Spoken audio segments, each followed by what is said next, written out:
60 ವರ್ಷಗಳ ಕಾಯುವಿಕೆ ಕೊನೆಗೂ ಕೂಡ ಆ ದಿನ ಬಂದಿತ್ತು. ಅದು ಸಿಗಂದೂರಿನ ಸೇತುವೆ ಇವತ್ತು ಲೋಕಾರ್ಪಣೆಯಾಗಿದೆ. ಇದು ಬಿಜೆಪಿ ಇದನ್ನ ಕ್ರೆಡಿಟ್ ವಾರ್ ಆಗಿ ಬಳಸ್ಕೊಳ್ತು ಅನ್ನೋ ರೀತಿಯಲ್ಲೆಲ್ಲವೂ ಕೂಡ ಚರ್ಚೆ ಇದೆ. ಶಿಷ್ಟಾಚಾರದ ಉಲ್ಲಂಘನೆ ಆಗಿದೆ ಅನ್ನೋದು ಮುಖ್ಯಮಂತ್ರಿಗಳ ಅಭಿಪ್ರಾಯ.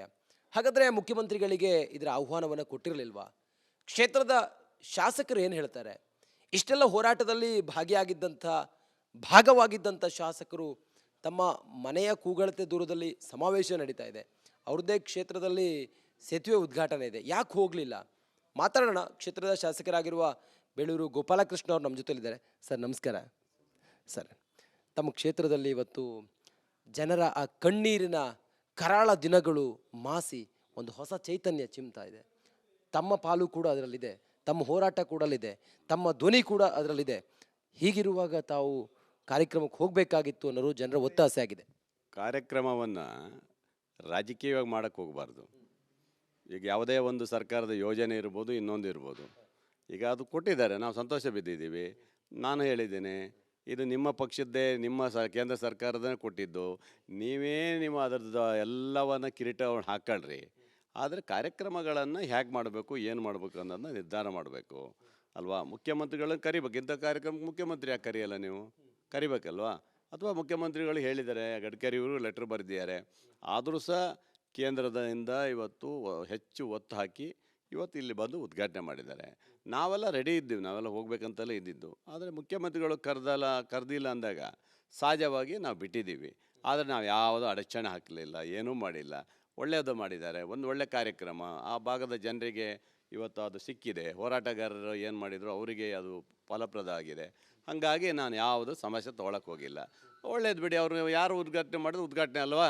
ಪಾಪ ಗಡ್ಕರಿಯವರು ಬಂದಿದ್ದಾರೆ, ಉದ್ಘಾಟನೆ ಮಾಡಿದ್ದಾರೆ ಅಂತ ಸಂತೋಷ ಇದೆ. ಈಗ BY ರಾಘವೇಂದ್ರ ಅವರು ಹೇಳ್ತಾರೆ, ಕ್ಷೇತ್ರದ ಸಂಸದರು ಹೇಳ್ತಾರೆ, ನಾವು ಪತ್ರ ಬರೆದಿರುವಂಥ ಕಾಪಿ ಕೂಡ ನೀವು ನೋಡಿ ಅಂತ ಹೇಳ್ತಾರೆ. ಅದ್ರ ಜೊತೆಗೆ ಮುಖ್ಯಮಂತ್ರಿಗಳಿಗೆ ಹೇಳಿದ್ದೀವಿ ನಾವು ಅನ್ನೋದನ್ನು ಹೇಳ್ತಾರೆ. ಅದ್ರ ಎಲ್ಲ ಸುಳ್ಳು. ರಾಘವೇಂದ್ರ ಬೊಗಳ ಬಿಡ್ತಾನೆ.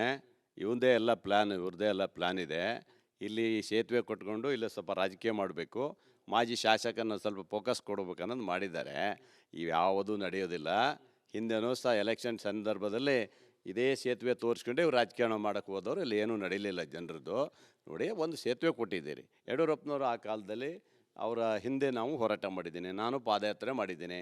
ನಾನು ಸಹ ಲೆಟ್ರ್ ಕೊಟ್ಟು ಯಡಿಯೂರಪ್ಪನವರು ಆ ಕಾಲದಲ್ಲಿ 100 ಕೋಟಿ ರೂಪಾಯಿ ನನ್ನ ಲೆಟ್ರ್ ಮೇಲೆ ಬರೆದರು. ಇದಕ್ಕೆ 100 ಕೋಟಿ ರೂಪಾಯಿ ಅನುದಾನ ಕೊಡಬೇಕಂತ ಸ್ಯಾಂಕ್ಷನ್ ಆಗೋಯ್ತದು ಆವಾಗ. ಅಷ್ಟೆಲ್ಲ ನಾವು ಮಾಡಿದರೆ, ಹಾಗಾಗಿ ಆವಾಗ ಹಣ ಕೊಡೋಕ್ಕಾಗಲ್ಲ ರಾಜ್ಯ ಸರ್ಕಾರ ಅಂತೇಳಿ ಕೇಂದ್ರ ಪ್ರಾಧಿಕಾರದಿಂದಲೇ ಇವತ್ತು ಏನು ನಮ್ಮ ಹೈವೇ ಪ್ರಾಧಿಕಾರದಿಂದ ಕೊಟ್ಟಿದ್ದಾರೆ. ಅದು ಸಂತೋಷ ಆಗಿದೆ. ಹಾಗಂತ ಹೇಳಿ ರಾಜಕೀಯ ಮಾಡೋಕ್ಕೆ ಹೋದರೆ ಇದು ಆಗುತ್ತಾ? ಎಲ್ಲರನ್ನೂ ಕರೆದು ಮಾಡಬೇಕು. ಇವತ್ತು ನೀವು ಕೇಂದ್ರ ಸರ್ಕಾರ ತರ್ತೀರಿ, ನಾಳೆ ರಾಜ್ಯ ಸರ್ಕಾರ ತರ್ತೀರಿ. ನಾವು ಅದೇ ಥರ ಮಾಡಿದರೆ ಏನಂತೀರಿ ನೀವು ಅದಕ್ಕೆ ಅಲ್ವಾ?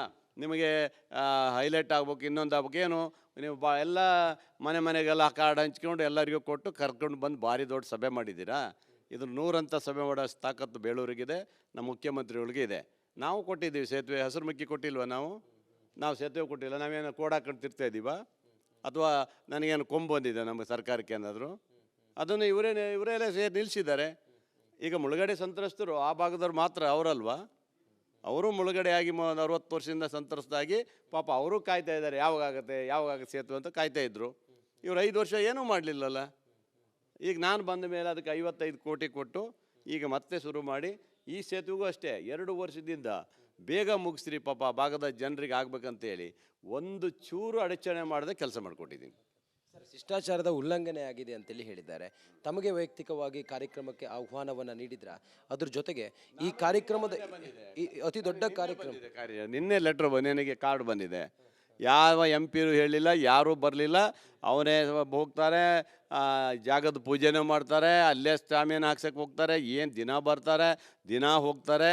ಮಾಜಿ MLA ಹಿಡ್ಕೊಂಡು ಫೋಕಸ್ ಕೊಡ್ತಾ ಇದ್ದಾರೆ. ನನಗೇನು ಸಂಬಂಧ ಇಲ್ಲ ಬಿಡಿ, ಅದೇನೂ ಇಲ್ಲ. ಆದರೆ ಯಡಿಯೂರಪ್ಪನವ್ರು ಕೊಟ್ಟಂಥ ಸೇತುವೆ ನಮಗೇನು ಖುಷಿ ತಂದಿದೆ. ಆ ಭಾಗದ ಜನರಿಗೆ ಅನುಕೂಲ ಆಗಿದೆ. ಎಷ್ಟೋ ವರ್ಷಗಳ ಕಾಲ ಇತ್ತು. ಈಗ ಅದು ಹೇಳ್ತಾರೋ ಭಾರಿ ಬಿಂಬಿಸ್ಕೊಳ್ತಾರೆ, ಏನು ಅಂತ ಸೇತುವೆ ಮಾಡೋಕ್ಕೆ ಆಗ್ತಿರ್ಲಿಲ್ವ? ನಮಗೆ ಈಗ ಆಗ್ತಿತ್ತು. ನಮ್ಮ ಸರ್ಕಾರ ಇವಾಗ ಬಂದಿತ್ತು, ಈಗಲೂ ಕೊಡ್ತಿದ್ದೀವಿ ನಾವು. ಎಷ್ಟು ಹಣ ಬೇಕು? ಈಗ ನಾವು ಕೊಟ್ಟಿಲ್ವ ಹಸಿರುಮಕ್ಕಿಗೆ? ಈಗ ಕೊಟ್ಟಿದ್ದೀವಿ. ಹಾಗೆ ಸುಮ್ಮನೆ ಗಡ್ಕರಿನ ಅವ್ರನ್ನ ಕರ್ಕೊಬಂದು ಮುಖ್ಯಮಂತ್ರಿಗಳಿಗೆ ಕರೆದೇನೆ, ಉಪಮುಖ್ಯಮಂತ್ರಿಗೆ ಕರೆದೇನೆ, ತಾವು ಸ್ವಂತ ಬಿಂಬಿಸ್ಕೋಕೆ ಮಾಡಿರುವ ಪಾರ್ಟಿ ಕಾರ್ಯಕ್ರಮ ಇದೆ ಅಷ್ಟೇ. ಸರ್, ಸತೀಶ್ ಜಾರಕಿಹೊಳಿ ಅವರು ಕಾರ್ಯಕ್ರಮಕ್ಕೆ ಬರಬೇಕು ಅಂತೇಳಿ ಶಿವಮೊಗ್ಗಕ್ಕೂ ಕೂಡ ನಿನ್ನೆ ಬಂದಿದ್ರು. ತಾವು ಕೂಡ ಬರುವ ಯೋಚನೆಯಲ್ಲಿದ್ರಿ.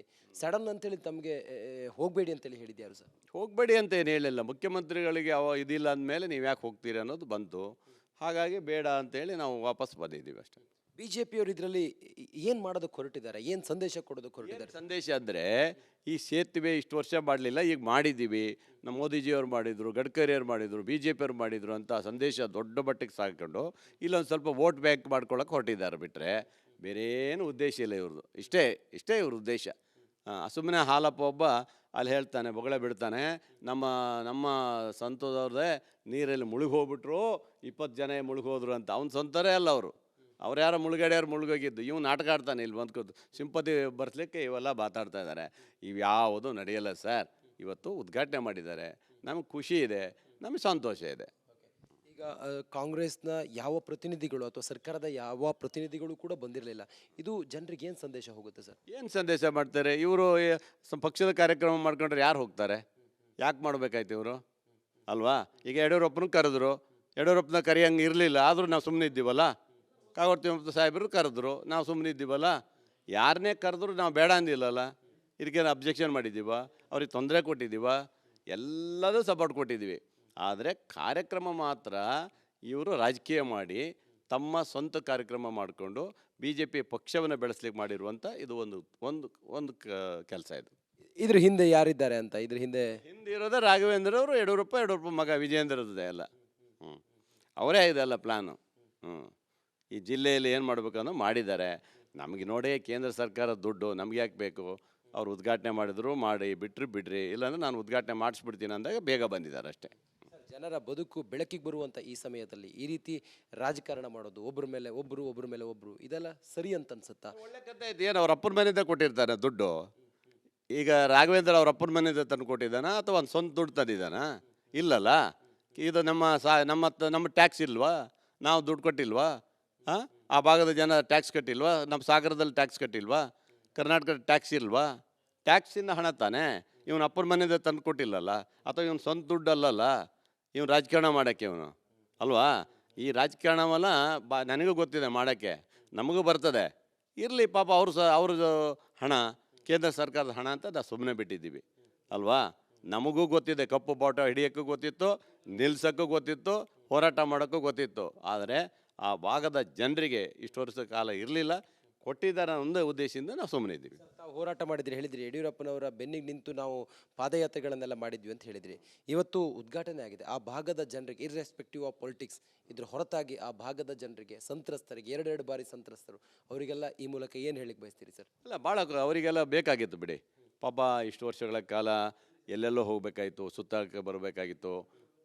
ಒಂದು 180-90 ಕಿಲೋಮೀಟ್ರ್ ಬರಬೇಕಾಯಿತು. ರಾತ್ರಿ ಆದರೆ ಆಸ್ಪತ್ರೆ ಬರೋದು ಕಷ್ಟ ಇತ್ತು. ಅದೆಲ್ಲ ಸಮಸ್ಯೆ ಇತ್ತು. ಪಾಪ ಈಗ ಬಗೆಹರಿದಿದೆ, ಖುಷಿಯಾಗಿದ್ದಾರೆ. ಅವರೀಗ ಏನು ಮುಳುಗಡೆ ಸಂತ್ರಸ್ತರಲ್ಲ. ಈಗ ಸಾಮಾನ್ಯ ಜನರ ಥರ ಅವರು ಓಡಾಡ್ಬೋದು. ಆ ಥರ ಮಾಡಿಕೊಟ್ಟೆ. ಅದಕ್ಕೆಲ್ಲ ನಾನು ಹೇಳಿದ್ದೀನಿ. ನಾನು ಅವ್ರಿಗೆಲ್ಲರಿಗೂ ಹೇಳಿದ್ದೇನೆ, ಯಡಿಯೂರಪ್ಪನವ್ರು ಕೊಟ್ಟಿದ್ದಾರೆ, ಅವ್ರಿಗೆ ಅಭಿನಂದನೆಗಳು, ಅವರಿಂದಲೇ ಬಂದಿದ್ದಂತಲ್ಲಿ ಹೇಳಿ ಎಲ್ಲ ಅವರಿಗೆ ಅರ್ಪಿಸಿದ್ದೀವಪ್ಪ. ನಾವೇನು ಕಿರೀಟ ತೊಗೊಳಕ್ಕೆ ಹೋಗಲೇ ಇಲ್ಲ. ಆದರೂ ಬೇಕಂತ ಈ ರಾಘವೇಂದ್ರನ ಮಾಡಿರುವಂಥ ಪ್ಲ್ಯಾನ್ ಇವೆಲ್ಲ. ತಮಗೊಂದು ಸಾರ್ಥಕತೆ ಇದೆಯಾ ಸರ್? ನೋಡಿ, ಯಾವುದೇ ಇರ್ಬೋದು, ನಾನು ಅಬ್ಜೆಕ್ಷನ್ ಎಲ್ಲೂ ಮಾಡಿಲ್ಲ. 2 ವರ್ಷಗಳ ಕಾಲ ಅಲ್ಲಿಯ ಅಭಿವೃದ್ಧಿಗೆ ಏನು ಸಹಕಾರ ಬೇಕೋ ಅಷ್ಟು ನಾನು ಕೊಟ್ಟಿದ್ದೀನಿ. ನಾನು ಇದೇ ಪಾಪಿಗಳು ಇವರೇ, ಇದೇ ಸಿಗಂದೂರು ನಮ್ಮ ಸೇತುವೆ ಆಗಬೇಕಂತ ಹೇಳಿ ನಮ್ಮ ಹಸಿರುಮಕ್ಕಿ ಸೇತುವೆ ಆ ಭಾಗದ ನಿರಾಶ್ರಿತರಿಗೆ ಅನ್ಯಾಯ ಮಾಡಿದ್ರು ಇವರು. ಇದೇ ರಾಘವೇಂದ್ರ, ಇದೇ ಹಾಲಪ್ಪ ಸೇರ್ಕೊಂಡು 5 ವರ್ಷ ಏನೂ ಕಾರ್ಯಕ್ರಮ ಮಾಡಲಿಲ್ಲ. ಅಲ್ಲಿ ಯಾವುದೇ ಪ್ರಗತಿಯನ್ನೇ ಮಾಡಲಿಲ್ಲ. ನಾನು ಬಂದ ಮೇಲೆ ಜಾರಕಿಹೊಳಿ ಅವ್ರ ಹತ್ರ ಮೀಟಿಂಗ್ ಮಾಡಿ ವಿಧಾನಸೌಧದಲ್ಲಿ ಇವತ್ತು ಅದನ್ನು ಒಂದು ಹಂತಕ್ಕೆ ತಗೊಂಡ್ಬಂದಿದ್ದೀನಿ. ಮಾರ್ಚಿಗೆ ಉದ್ಘಾಟನೆ ಮಾಡ್ತೀವಿ ನಾವು. ಇನ್ನಾದರೂ ಆ ಭಾಗದ ಜನರ ಬದುಕು ಬದಲಾಗುತ್ತೆ ಅಂತೇಳಿ ತಮ್ಗೆ ಅನ್ಸುತ್ತಾ? ಆಗುತ್ತೆ ನೋಡಿ, ಹಸಿರುಮಕ್ಕಿ ಆಗುತ್ತೆ. ಈಗ ಸಿಗಂದೂರು ಆದಮೇಲೆ ಹಸಿರುಮಕ್ಕಿ ಆಗುತ್ತೆ. ಇನ್ನೊಂದಿದ್ದು ಆ ಕಡೆ ಇಂಥದ್ದು ಇನ್ನೊಂದು ಸೇತುವೆ ಬಾಕಿ ಉಳಿದಿದೆ ಅಲ್ಲಿ. ಅದೊಂದು ಸೇತುವೆ ಮಾಡಿಕೊಟ್ರೆ ಆ ಭಾಗದ ಜನರದ್ದು ಎಲ್ಲ ಕ್ಲಿಯರ್ ಆಗುತ್ತೆ. ನೋಡಿ, ಇದು ಬೇಳೂರು ಗೋಪಾಲಕೃಷ್ಣ ಅವರ ಮಾತಾಗಿದೆ. ಇಂಥ ವಿಚಾರದಲ್ಲಿ ರಾಜಕಾರಣ ಮಾಡ್ತಿರೋ ಬಿಜೆಪಿಯವರು, ನಾವು ಮುಕ್ತಕಂಠದಿಂದ ಇದನ್ನು ಸ್ವಾಗತಿಸ್ತೀವಿ, ನಮಗೊಂದು ಸಾರ್ಥಕತೆ ಇದೆ, ನಾವು ಏನು ತೊಂದರೆ ಕೊಟ್ಟಿಲ್ಲ ಅವರಿಗೆ ಅನ್ನೋದನ್ನು ಹೇಳ್ತಾ ಇದ್ದಾರೆ. ಇದು ಮುಂದಿನ ಹಂತದಲ್ಲಿ ಯಾವ ರೀತಿ ತಿರುವನ್ನು ಪಡೆದುಕೊಳ್ಳುತ್ತೆ ನೋಡಬೇಕಾಗಿದೆ. ಕ್ಯಾಮ್ರಾ ಪರ್ಸನ್ ಶಿವು ಜೊತೆಗೆ ನಾನು ರಂಜಿತ್ ಶಿರಿಯಾರ್, ರಿಪಬ್ಲಿಕ್ ಕನ್ನಡದಿಂದ, ಶಿವಮೊಗ್ಗದಲ್ಲಿ. ನಮಸ್ಕಾರ.